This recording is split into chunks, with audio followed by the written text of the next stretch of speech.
Guys బయట ఎండ ఇట్లా కొడతాను చూడండి కానీ ఏముందో మా ఎండలు. సో ఇంట్లోకి పోదాం పని. సో ఇలాగైతే పొద్దున్న నుంచి ఇట్లనే చెప్తాను. ఇంట్లోకి పోదామని పోతాను. మా రిటర్న్ వాళ్ళ ఫ్రెండ్ ఈ బొమ్మలేదు అక్కడ కూకి పడుతుంది, కాళ్ళకు పుచ్చుకుంటాయి. కానీ ఒకవేళ వీడియో వస్తే లైక్ షేర్ సబ్స్క్రైబ్ చేయండి గైస్.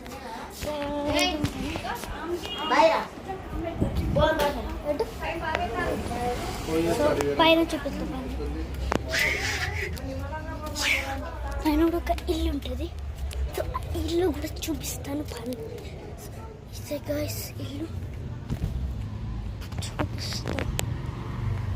సో ఇదైతే నెక్స్ట్ వీడియోలో చూపిస్తాను. So bye, like share subscribe, bye.